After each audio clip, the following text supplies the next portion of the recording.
Shalom, saudara dan saudari. Bertemu lagi kita di channel ini untuk mendengar lagi firman Tuhan yang pastinya sesuai apa yang dikatakan Alkitab. Terima kasih atas kesetiaan Anda di channel ini. Saya doakan saudara dan saudari semua selalu dalam keadaan yang baik, yang sehat pastinya atas perlindungan daripada Tuhan. Bagi mereka yang sedang sakit, kita doakan agar kesembuhan akan menjadi bagian mereka dan pastinya semuanya itu atas pertolongan daripada Tuhan Yesus. Amin. Apa topik yang dibahas kali ini? Topik yang kita akan bahas kali ini adalah mengenai bahasa roh. Apa itu bahasa roh? Apakah bahasa roh itu bisa dimengerti atau tidak bisa dimengerti? Apakah bahasa roh itu hanya orang-orang tertentu saja yang memilikinya? Oleh itu jangan kemana-mana dan jangan ada yang skip karena kita akan mengetahui jawabannya bila mana kita terus fokus akan pembahasan ini. Yang pastinya sesuai apa yang Alkitab katakan. Karena Alkitab merupakan standar pendidikan orang Kristen sebagai rujukan utama. Apapun yang kita dengar, apapun yang kita anuti, apapun yang kita percaya, pertanyaannya apakah itu atas dasar Alkitab? Jadi, mari kita utamakan Alkitab, yaitu firman Tuhan.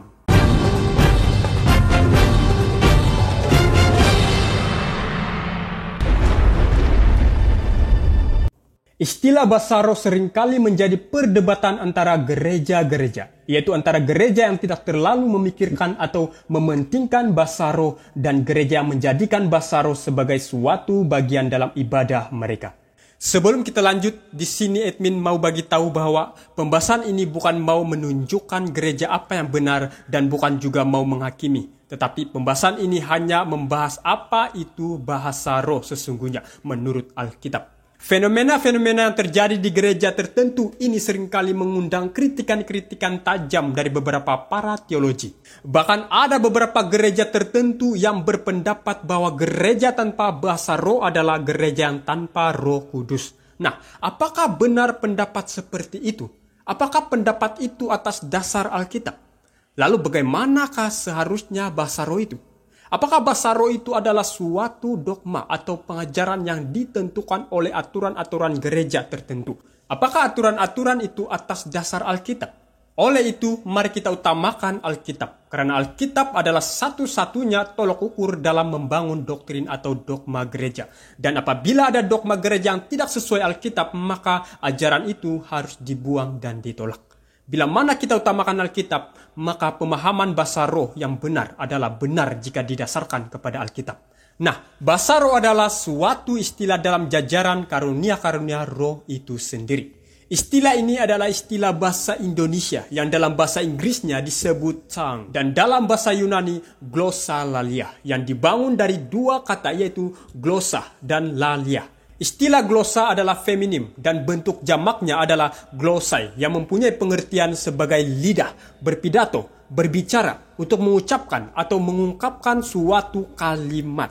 Kata glosa ini selain mempunyai pengertian sebagai lidah, juga bisa diartikan sebagai karunia atau kemampuan yang serupa dengan bahasa. Contoh terdapat dalam ayat Markus 16 ayat 17. Tanda-tanda ini akan menyertai orang-orang yang percaya. Mereka akan mengusir setan-setan demi namaku. Mereka akan berbicara dalam bahasa-bahasa yang baru bagi mereka. Selain pengertian-pengertian yang disebut tadi, kita ini juga sebagai alat untuk berbicara, alat untuk berkhotbah, organ tubuh, dan juga sebagai bahasa yang tidak dimengerti sebab diucapkan dalam bahasa-bahasa baru yang tidak pernah dipelajari sebelumnya. Jadi, kata lidah dalam Alkitab berarti bahasa. Tuhan memberikan karunia roh untuk memenuhi kebutuhan secara praktikal. Nah, apakah itu kebutuhan lidah? Apakah kita masih ingat ketika Yesus mengatakan kepada murid-muridnya dalam Matius 28 ayat 19? Karena itu pergilah, jadikanlah semua bangsa muridku, dan baptislah mereka dalam nama Bapa dan Anak dan Roh Kudus. Kalau kita perhatikan perintah ini menimbulkan suatu kendala atau rintangan. Karena bagaimana bisa para murid itu berkhotbah ke seluruh dunia di saat mereka hanya dapat berbicara dalam satu atau dua bahasa saja. Dan kita mengetahui di mana murid-murid Yesus dimampukan walaupun di antara mereka berlatar belakang ada yang tidak menerima pendidikan formal. Jadi, agar dapat memenuhi amanat agung ini, Yesus berjanji untuk memberikan mereka karunia Roh Kudus yang cukup unik. yaitu sebuah mukjizat, kemampuan supernatural untuk berbicara dalam bahasa asing yang mana mereka tidak pernah belajar atau ketahui secara khusus, hanya tujuan penyebaran Injil. Markus 16 ayat 17, tanda-tanda ini akan menyertai orang-orang yang percaya. Mereka akan mengusir setan-setan demi namaku. Mereka akan berbicara dalam bahasa-bahasa yang baru bagi mereka. Fakta bahwa Yesus mengatakan berbahasa yang baru dapat menjadi tanda yang mengindikasikan bahwa kemampuan untuk berbicara tidak datang sebagai hasil dari pembelajaran bahasa seperti pada umumnya. Sebaliknya, ini adalah sebuah karunia yang dapat secara langsung untuk dapat berkhotbah dengan lancar dalam bahasa yang tidak pernah mereka pahami. Nah, hanya ada 3 contoh jelas dari berbahasa yang dicatat di dalam Alkitab, yaitu Kisah Para Rasul pasal 2, 10, dan 19. Jika kita melihat kepada 3 cerita ini, kita akan menemukan gambaran yang jelas akan karunia yang kontroversial ini. Kita pasti tahu kisahnya. Ketika tiba hari Pentakosta, semua orang percaya berkumpul di satu tempat. Tiba-tiba turunlah dari langit suatu bunyi seperti tiupan angin keras yang memenuhi seluruh rumah di mana mereka duduk. Dan tampaklah kepada mereka lidah-lidah seperti nyala api yang bertebaran dan hingga pada mereka masing-masing. Maka penuhlah mereka dengan Roh Kudus. Lalu mereka mulai berkata-kata dalam bahasa-bahasa lain, seperti yang diberikan oleh Roh Kudus itu kepada mereka untuk mengatakannya. Nah, api adalah simbol dari kuasa. Tuhan memberikan karunia ini dalam bentuk lidah api, sehingga mereka dapat mengetahui bahwa Ia akan menyanggupkan lidah mereka yang lemah sebagaimana Ia memampukan Musa untuk pergi kepada Firaun. Boleh kita lihat dalam kitab Keluaran 4 ayat 10 hingga 12. Lalu kata Musa kepada Tuhan, Tuhan, aku ini tidak pandai bicara, dahulu pun tidak, dan sejak Engkau berfirman kepada hamba-Mu pun tidak. Sebab aku berat mulut dan berat lidah. Tetapi Tuhan berfirman kepadanya, Siapakah yang membuat lidah manusia? Siapakah yang membuat orang bisu atau tuli? Membuat orang melihat atau buta? Bukankah aku, yakni Tuhan? Oleh sebab itu, pergilah.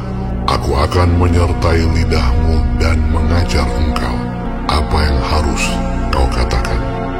Bahkan juga menjamah lidah Yesaya dengan bara dari mezbah surgawi. Yesaya 6 ayat 6 dan 7. Nah, pertanyaannya, kenapa Tuhan menunggu hingga hari Pentakosta untuk menganugerahkan karunia ini? Karena hari Pentakosta adalah hari yang kudus bagi orang Yahudi yang jatuh 50 hari setelah Paskah. Orang Israel yang setia akan datang dari seluruh daerah kekuasaan Roma untuk berbakti di Yerusalem. Dan Tuhan memilih kesempatan tahunan ini untuk menganugerahkan karunia berbicara ini kepada para murid. Sehingga mereka dapat mengabarkan Injil kepada orang-orang yang datang ke daerah Yahudi dalam bahasa mereka masing-masing. Nah, kira-kira ada berapa bahasa yang diucapkan di keramaian pada waktu itu? Menurut Kisah Para Rasul 2 ayat 9 hingga 11, diperkirakan paling tidak ada 15 bahasa yang berbeda yang diucapkan. Dan sebagai hasilnya kita tahu di mana ribuan pendatang ini bertaubat. Lalu setelah Pentakosta mereka kembali pulang sambil membawa iman mereka yang baru ke negara mereka masing-masing. Nah, saudara-saudari, dari contoh ini sudah sangatlah jelas bahwa karunia lidah atau karunia bahasa roh itu diberikan untuk mengkomunikasikan Injil dalam bahasa-bahasa berbeza yang ada di dunia. Namun, ada juga beberapa guru agama yang keliru pemahaman mengenai keajaiban pada hari Pentakosta ini. Mereka beranggapan bahwa keajaiban pada hari Pentakosta adalah karunia untuk mendengar dan memahami bahasa yang berbeda. Apakah demikian? Harus diperhatikan ketika membaca firman Tuhan. Ayat itu tidak membicarakan tentang karunia untuk mendengar dan memahami bahasa lain. Melainkan ayat itu berbicara mengenai karunia roh yang diberikan untuk memungkinkan orang percaya untuk berbicara. Perhatikan ayat ini sekali lagi.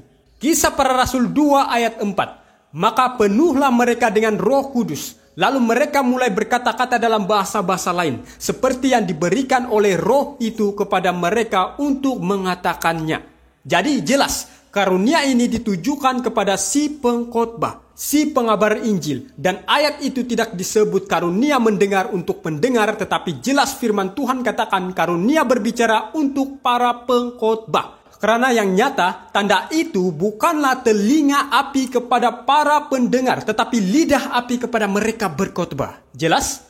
Harap tetapi ini jelas ya.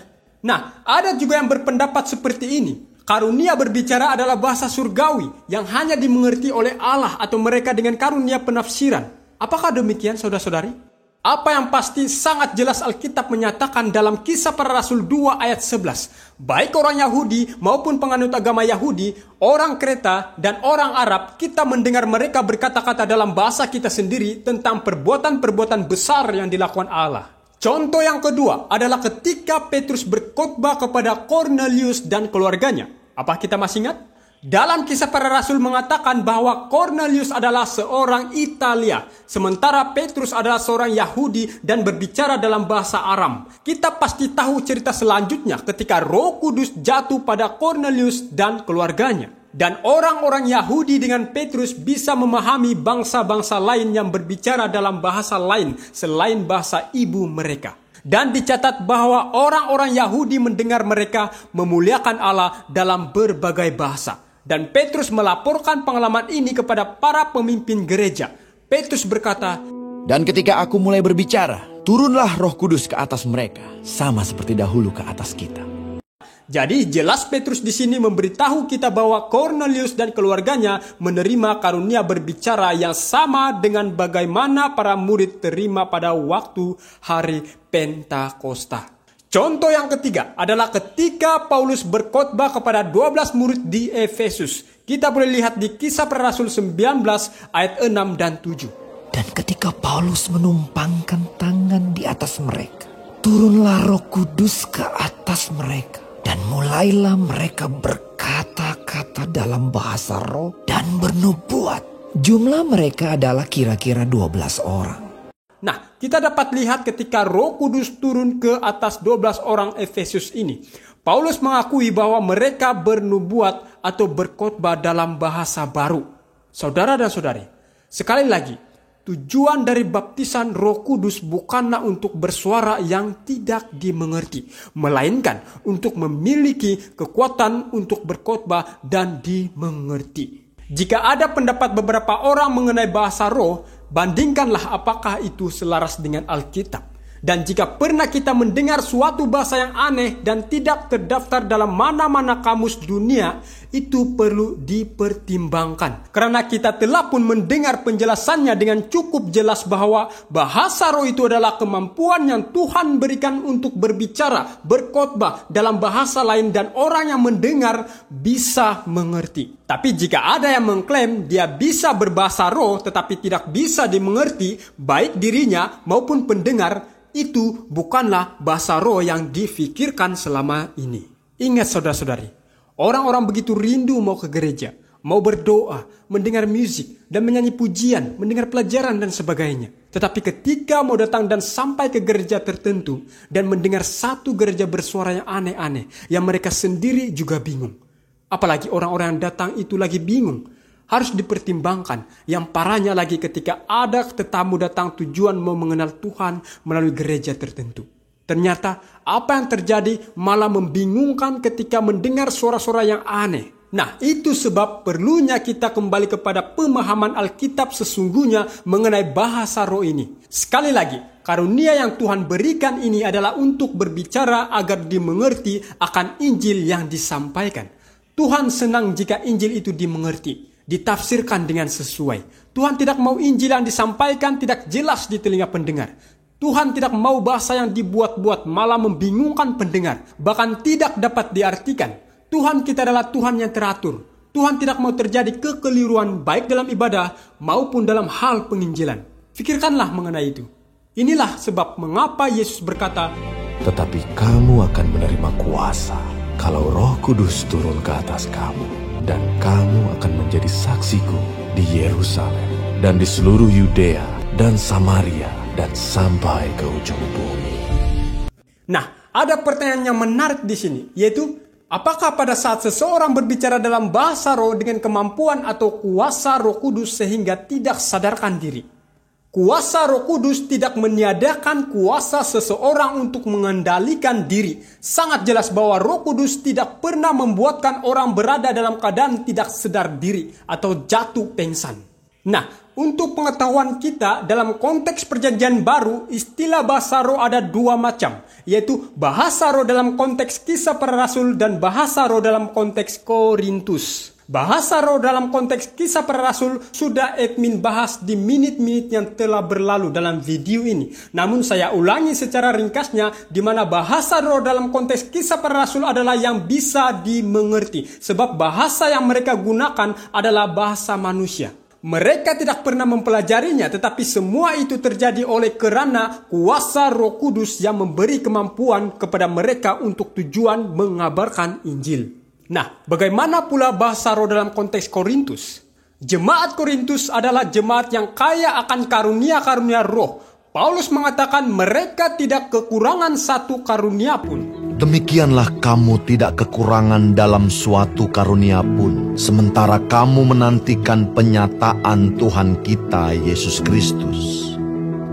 Tetapi dalam konteks jemaat Korintus, karunia bahasa roh, kekayaan mereka bukannya membangun jemaat tersebut, justru menimbulkan masalah-masalah yang sangat serius. Salah satu masalah terjadi adalah masalah ibadah di mana mereka menyebut diri mereka golongan rohani. Mereka merasa hebat karena memiliki karunia bahasa roh, nubuatan dan karunia yang bersifat rohani. Yang lebih parah di sini, mereka menjadi sombong dan terjadi perpecahan, perselisihan dalam jemaat. Itu sebab Paulus yang merupakan pendiri jemaat Korintus bertanggung jawab mengoreksi pengertian-pengertian mereka yang salah dan mengembalikan kepada pengertian yang benar mengenai karunia-karunia roh tersebut. Sehingga Paulus berkata dalam 1 Korintus 14 ayat 9, Demikianlah juga kamu yang berkata-kata dengan bahasa roh. Jika kamu tidak mempergunakan kata-kata yang jelas, bagaimanakah orang dapat mengerti apa yang kamu katakan? Kata-katamu sia-sia saja kamu ucapkan di udara. Dengan kata lain, ayat itu memberitahu kita bahwa Paulus menegakkan pengertian yang sesungguhnya bahwa bahasa roh itu adalah suatu yang jelas dan dapat dimengerti. Karena jika kata-kata yang aneh-aneh dan tidak bisa dimengerti dan tidak jelas, itu hanyalah sia-sia. Saya ulangi, bahasa roh itu adalah suatu yang jelas dan dapat dimengerti dan bukan bahasa yang aneh-aneh yang tidak jelas dan tidak dimengerti orang.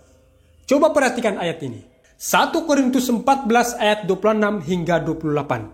Jadi bagaimana sekarang saudara-saudara?